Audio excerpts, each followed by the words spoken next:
పరిశుద్ధుడును లోకరక్షకుడైన యేసుక్రీస్తు వారి పేరిట మీ అందరికీ నా హృదయపూర్వకమైన వందనాలండి. దేవుని పేరిట అందరూ బాగున్నారని నమ్ముచున్నాను. ఈరోజు మనం ధ్యానం చేసుకునే వాక్యం, నువ్వు నీకున్న సమస్య నిమిత్తం ప్రార్థన చేయగలుగుతున్నావా? భారం కలిగి బాధ్యత కలిగి ప్రార్థన చేయగలుగుతున్నావా? నీకు ఎట్టి సమస్య ఉన్నా సరే ప్రార్థన ద్వారా పొందుకోగలుగుతున్నావా? మనుషుల వైపు చూస్తున్నావేమో, దేవుని వైపు ఒక్కసారి చూడు. ప్రార్థన అనగా నీకు నీ తండ్రితో మధ్య సంభాషణ. నీకే సమస్య ఉన్న తండ్రితో మాట్లాడుకోవటం. ప్రార్థనకు సమయాన్ని ఇస్తున్నావా? ప్రార్థన అనుకోగానే లేనిపోని సమస్యలన్నీ పెడుతుంది సాతాను. ప్రార్థన చేద్దామనుకుంటాం, అప్పుడే ఎన్నో పనులు పెడుతుంది సాతాను. మనం గ్రహించాలి. మోకాళ్ళ ప్రార్థన చేయటం వాడికి ఇష్టం లేదు. మోకాళ్ళ ప్రార్థన మనకు కావాలి. కార్యం జరిగే అంతవరకు నువ్వు ప్రార్థన ద్వారా పోరాడాలి. చూడండి, ఆదికాండము 32 అధ్యాయము 25 చూడండి. 25 24 చూడండి. యాకోబు ఒకడు మిగిలిపోయేను, ఒక నరుడు తెల్లవారు వరకు అతనితో పెనుగులాడేను. ఒక నరుడు అనగా దేవదూతండి. తాను అతని గెలవకుండుట చూచి, తొడగూటి మీద, తొడగుడంటే యాకోబు తొడగూటి మీద అతన్ని కొట్టెను. అప్పుడు అతడు ఆయనతో పెనులాడుట వలన యాకోబు తొడగూడు వసిలేను అనుంది ఇక్కడ. అంటే ఆయన తెల్లవారుచున్నది గనక నన్ను పోనిమ్మనగా అతడు, నీవు నన్ను ఆస్వాదించితేనే కానీ నిన్ను పోనీయన నేను. చూడండి, దేవదూత వచ్చినప్పుడు ప్రార్థన ద్వారా దేవదూత యాకోబుని ఓడించలేకపోయింది అంటే దేవదూత చేతకంది కాదండి. దేవదూత ఎంతమందినైనా చంపగలదు. కేవలం ఇక్కడ యాకోబు చేసిందంటే ప్రార్థన ద్వారా నాకు ఇస్తేనే తప్ప నేను నిన్ను వదిలిపెట్టనని మరి దేవదూతను పట్టుకొని గోజాడాడు, పెనుగులాడాడు. నువ్వు నాకు ఇస్తేనే తప్ప నేను నిన్ను పోనివ్వనన్నప్పుడు దేవదూత ఊడిపోయిద్దేమోనని మరి యాకోబు తొడగూటి మీద కొట్టిందంట. అయినా సరే వదిలిపెట్టలేదంట. నొప్పితో బాధతో కూడా వదిలిపెట్టలేదంట. అయితే యాకోబు ఆ దేవదూత అంటుంది, తెల్లవారుతుంది, నన్ను పోని, నన్ను ఎవరైనా చూస్తారేమో అంటే, లేదు నువ్వు నన్ను ఆశీర్వదిస్తేనే తప్ప నేను నిన్ను పంపించను అంటే ఎంతగా పెనుగులాడాడు. దేవదూతకే విసుగు బుట్టి ఆస్వాదించేంతగా పెనుగులాడాడు.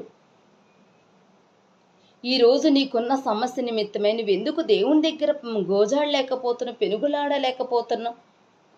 ఏ సమస్య అయినా సరే, ఈరోజు నీ చదువే కావచ్చు, నీ జాబే కావచ్చు, నీ బిడ్డల విషయమే కావచ్చు, మరి ఒకవేళ మరి నీకు ప్రమోషనే కావచ్చు, నీ గర్భఫలమే కావచ్చు, వివాహమే అని కావచ్చు. ఒక్కసారి ఆలోచించండి. నువ్వు అడుగ్గానే ఇస్తే నీకు విలువేం తెలుస్తుంది? ఎప్పుడైనా సరే చూడండి, నువ్వు ఎంత కష్టపడ్డావో, నువ్వు కష్టపడినప్పుడు వచ్చే బహుమానం చాలా విలువగా ఉంటుంది. అప్పుడు నువ్వు చెప్పుకునేటప్పుడు, నేను ఎంతో కష్టపడ్డాను, నాకు ఇది సింపుల్గా రాలే, ఎంతో కష్టపడ్డాను, ఎంతో ప్రయాసపడ్డాను, దాని విలువేంటో నీకు తెలుస్తుంది. కష్టపడేవాడికే డబ్బు విలువ తెలుస్తుంది. వృధాగా ఉండి ఏదో టైంపాస్కి ఉండి లంచాలు తీసుకొని ఒకవేళ అక్కడెక్కడ సంపాదించడం డబ్బు విలువ తెలియదు. అలాగే అడగగానే నీకు ఇస్తే దేవుని విలువ నీకేం తెలుస్తుంది? ప్రయాసపడలేకపోతున్నావు, విసుగుదల వస్తుందా నీకు? నిత్యము విసుకక ప్రార్థన చేయమన్నారు దేవుడు. విసుకక ప్రార్థన చేయాలి. ఎంతవరకు మీరు అడగొచ్చు. దేవుడు ఇచ్చే అంతవరకు. ఒక్కసారి నువ్వు ప్రార్థనలో ఏదైనా నువ్వు పెడుతున్నామంటే అది ఒక కాలం నాటికి ఒక్కసారిగా ఒక కాలానికి రావాలి. గర్భిణీ స్త్రీ చూడండి, గర్భిణీ స్త్రీకి గర్భిణీ అనేది పిండం అనేది స్టార్ట్ అయినప్పుడు ఒక నెలలు నిండాలి. నెలలు నిండిన తర్వాతే డెలివరీ సమయం రావాలి. అప్పుడు వరకు ఎదురు చూడాలి, తప్పదు. అంతేగాని మధ్యలో డెలివరీ అయిపోతే బిడ్డ బయటకు వచ్చాక బ్రతుకుతుందా? విలువ తెలుస్తుందా? ఈలోగా నువ్వు అడగగానే ఇస్తే నీకు విలువ తెలియదు. ఒకవేళ నువ్వు ప్రార్థనలో మరి నువ్వు పెడుతున్నావంటే ఒక వారం పట్టొచ్చు, నెల పట్టొచ్చు, సంవత్సరం, 2 సంవత్సరం, 10 సంవత్సరాలు పట్టొచ్చు. అది నీ నిరీక్షణ మీద, నీ విశ్వాసం మీద ఆధారపడి ఉంటుంది. ప్రియమైన దేవుని వారులారా, ఆలకించండి. యేసు క్రీస్తు వారు వస్తారని పాత నిబంధనలో రాయబడింది. వస్తారు అని. కానీ దానికి ఒక కాలం రావాలి, దానికి ఒక సమయం రావాలి. అంతేనే వస్తారనంగానే వచ్చారా? రాలేదండి. అలానే నీకు ఒక సమస్య ఉంది, అది దేవునిలో నువ్వు పెడుతున్నావు, జరిగిద్దని నువ్వు నమ్ముతూ పెడుతున్నావు. దానికి ఒక సమయం రావాలి, దానికి ఒక కాలం రావాలి. అప్పటి వరకు నీ విశ్వాసంతో విసుక నిత్యము ప్రార్థన చేయాలి. ప్రియమైన సహోదరి సహోదరుడా, ఆలకించండి. మనం ప్రార్థన ద్వారానే ఏదైనా పొందుకోవాలంటే ప్రార్థన ద్వారానే. విసుగుదలతో నువ్వు ప్రార్థన చేస్తే నువ్వెన్ని సంవత్సరాలు చేసినా కూడా అది నువ్వు పొందుకోలేవు. ప్రార్థన అనే పట్టుదల నీకుందా? ప్రార్థన చాలా విలువైనది, బలమైనది.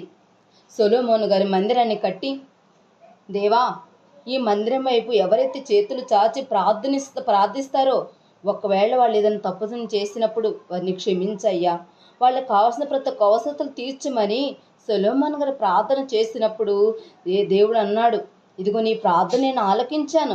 ఎవరైతే మందిరం వైపు చేతులు చాచి ప్రార్థిస్తారో వాళ్ళకి కావాల్సిన ప్రతి ఒక్క అవసరం నేను తీరుస్తాను.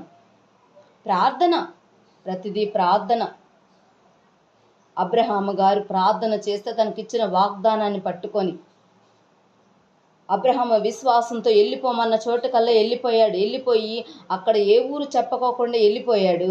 అంటే పలానా ఊరు, పలానా దేశం, పలానా పట్టణమని చెప్పలేదు. నీకు కూడా దేవుడు ఈరోజు ఇదిగో నీకు ఈ సమయాన్ని ఇస్తానని దేవుడు చెప్పట్లేదు. అబ్రహాం వెళ్ళిపోయిన చోటల్లో ఒక బలిపీఠం కట్టి ప్రార్థన చేశాడు. అలానే నీకున్న సమస్య నిమిత్తమై విరిగి నలిగిన హృదయంతో బలిని కట్టు, మా బలిపీఠాన్ని కట్టు, దాని మీద నీ హృదయాన్ని అర్పించు, నువ్వు ప్రార్థన చేయి. ఒకవేళ ఏ తప్పు చేసినా, దావీదు తప్పు చేశాడు, మొరపెట్టాడు. ఎంతగా అంటే తన పరుపు తేలిపోయేంతగా. అది మొదలుకొని ఇంకెప్పుడు తప్పు చేయలేదండి. ఈరోజు నువ్వు ఏ తప్పు చేసా కూడా ప్రార్థన ద్వారా నువ్వు దాన్ని తీర్చిదిద్దుకోవాలి. నిన్ను క్షమించువాడు దేవుడు, నిన్ను ఆదరించువాడు దేవుడు. ప్రార్థన చాలా విలువైనదండి. ఆఖరికి యేసు క్రీస్తు వారు కూడా తన శ్రమల నుంచి తప్పించమని ప్రార్థన చేశారండి. మన పితరులు ఎంతోమంది భక్తులు ఎంతోమంది ప్రార్థన ద్వారా విజయాన్ని పొందుకున్నారు. ఈరోజు నీకున్న సమస్యని ఎందుకు పొందుకోలేకపోతున్నావు? ఎందుకు ప్రార్థన చేయలేకపోతున్నావు? ప్రార్థనకు సమయాన్ని ఎందుకు ఇవ్వలేకపోతున్నావు? నువ్వు నీ ఫోన్లకి, నీ టీవీలకి, నీ మరి ముచ్చట్లకి ఇచ్చే సమయాన్ని దేవునికై ప్రాకులాడితే, దేవుని కోసం నువ్వు ప్రయాసపడితే, ప్రార్థనలో కన్నీరు కాస్తే నీకే సమస్యను దేవుని విడిపించగలడు. అది నువ్వు నమ్మాలి. దేవుని విడిపించగల శక్తిమంతుడని నువ్వు నమ్మాలి. దానికి ఒక సమయం రావాలి, దానికి ఒక కాలం రావాలి. నిరీక్షించి ఎదురుచూడు. విసుక నిత్యము ప్రార్థన చేయి. నిత్యం ప్రార్థన చేయండి. విసుకవద్దు, అలసిపోవద్దు. ఎంతగా అంటే దేవుడిచ్చే అంతవరకు గోజాడాలి. మోకాళ్ళ ప్రార్థన, నీకు ఖచ్చితంగా ప్రార్థన అనేది ఉండాలి. మోకాళ్ళ ప్రార్థన, కన్నీటి అనుభవం నీకు రావాలి. ఏది పొందుకోవాలనుకున్నా ప్రార్థన ద్వారా పొందుకోవాలండి మనం. కానీ ఒకటి నేనైతే మీకు చెప్పవలసింది ఒకటి అనుకున్నాను. ఈ లోకానుసారమైన సమస్యలు వస్తుంటాయి, పోతుంటాయి. నీకు కావలసిన ఆశీర్వాదాలు వస్తుంటాయి, పోతుంటాయి. కానీ ఈ విలువైన గ్రంథం అర్థం కావాలని, తండ్రి మనల్ని ఎంతగా ప్రేమిస్తున్నో తెలియాలి అంటే, మనకి భూమి మీద బ్రతికేంటి, భూమి తర్వాత మన బ్రతికేందో తెలియాలి అంటే, దయచేసి ప్రతి ఒక్కరు మీ అవసరత నిమిత్తం కాదు, ఇగో ఈ గ్రంథం అర్థం కావాలని ప్రార్థన చేయండి. ఈ గ్రంథం అర్థం కావాలని ప్రార్థన చేయండి. ఆయన నిన్ను ఎంతగా ప్రేమిస్తాడో, నీకు కావాల్సిన అవసరతలు ఎలా తీరుస్తాడో, నీకున్న సమస్యలు ఎలా తీర్చబడతాయో ఆయన నిన్ను ఎంతగా ప్రేమిస్తాడో నీకు తెలుస్తుంది. ప్రియమైన సహోదరి సహోదరుడా, యవ్వనుడివైనా సరే, ఇగో నీ బలాన్ని చూసుకోవద్దు. ఇవాళ ఉన్న బలం రేపు ఉండదు. భూమి మీదకి వచ్చేటప్పుడు మనం ఏమి తీసుకురాలేదు. భూమి నుంచి వెళ్ళిపోయేటప్పుడు ఏమి తీసుకుపోం మనం. కానీ పరదేశంలో మనం, భూమి మీద పరదేశులు, మన పితరులందరూ పరదేశంలోనే ఎరిగే సమస్తము దేవుని కొరకే చేశారు. ఈరోజు నువ్వు కూడా నీ యవ్వన బలాన్ని దేవునికి ఇవ్వు.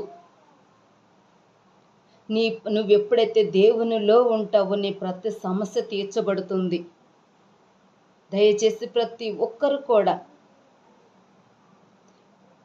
ప్రార్థన చేయండి.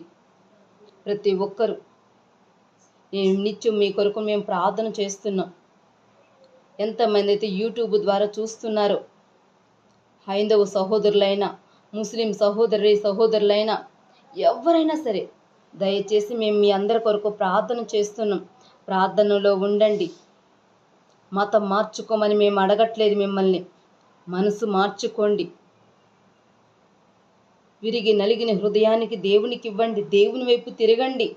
ప్రార్థన చేయండి. మన ప్రతి సమస్య తీర్చబడుతుంది. ప్రతి సమస్య తీర్చబడుతుంది. దేవుడు నా ప్రతి సమస్య తీర్చబడుతుంది నువ్వు నమ్ము. ప్రార్థనలో ఏదైతే నువ్వు పెడుతున్నావో అది పొందుకుంటున్నావని నువ్వు నమ్మాలి. నమ్ముట నీ వలనైతే సమస్తమో సాధ్యము. ప్రియమైన సహోదరి సహోదరుడా, దయించి ఒక్కసారి మీరు జ్ఞాపకం చేసుకోండి. ప్రార్థన చేయండి.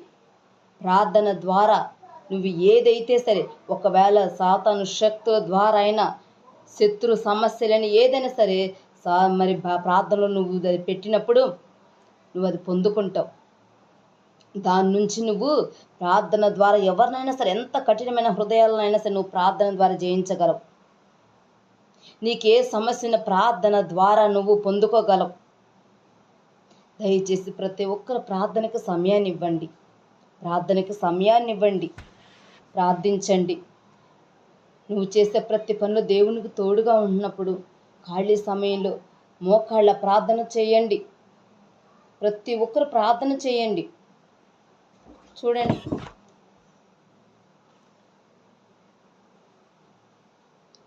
చిన్ని పాట పాడుకుందాం, ఒక పల్లవి వరకు. ఓకేనా? ప్రార్థన వలనే పయనము, ప్రార్థనే ప్రాకారము, ప్రార్థనే ప్రాధాన్యము, ప్రార్థన లేనిది పరాజయం. ప్రభువా ప్రార్థన నేర్పయ్యా, ప్రార్థించకుండా నేనుండలేనయ్యా. ప్రభువా ప్రార్థన నేర్పయ్యా, ప్రార్థించకుండా నేనుండలేనయ్యా. నీ పాదాలు తడపకుండా నా పయనం సాగదయా. నీ పాదాలు తడపకుండా నా పయనం సాగదయా. ప్రార్థన వలనే పయనము, ప్రార్థనే ప్రాకారము, ప్రార్థనే ప్రాధాన్యము, ప్రార్థన లేనిదే పరాజయం. ప్రార్థనలో నాటునది పెళ్ళగించుట సాధ్యము, ప్రార్థనలో పోరాడునది పొందకపోవుట సాధ్యము. ప్రార్థనలో నాటునది పెళ్ళగించుట సాధ్యము, ప్రార్థనలో పోరాడున్నది పొందకపోవుట సాధ్యము. ప్రార్థనలో ప్రాకులాడనిది పతనమవ్వుట సాధ్యము, ప్రార్థనలో ప్రాకులాడినది పతనమవ్వుట సాధ్యము. ప్రార్థనలో పదునైనది పని చేయకపోవుట అసాధ్యము, ప్రార్థనలో పదునైనది పని చేయకపోవుట అసాధ్యము. ప్రభువా ప్రార్థన నేర్పయ్యా, ప్రార్థించకుండా నేనుండలేనయ్యా. ప్రభువా ప్రార్థన నేర్పయ్యా, ప్రార్థించకుండా నేనుండలేనయ్యా. నీ పాదాలు తడపకుండా నా పయనం సాగదయా. నీ పాదాలు తడపకుండా నా పయనం సాగదయా. ప్రార్థన వలనే పయనము, ప్రార్థనే ప్రాకారము, ప్రార్థనే ప్రాధాన్యము, ప్రార్థన లేనిదే పరాజయం. మీ అందరికీ నా వందనాలండి. ప్రతి ఒక్కరూ ప్రార్థన ద్వారా మనకున్న సమస్యల నుంచి మనం విడుదల పొందుకున్నాం. మనకు కావాల్సిన ప్రత్యేక అవసరతలు దేవుడు తీర్చాలని కోరుకుంటూ ఈ చిన్ని వాక్యం దేవుడు దీవించి ఆశీర్వదించబడును గాక. ఆమేన్. వందనాలండి.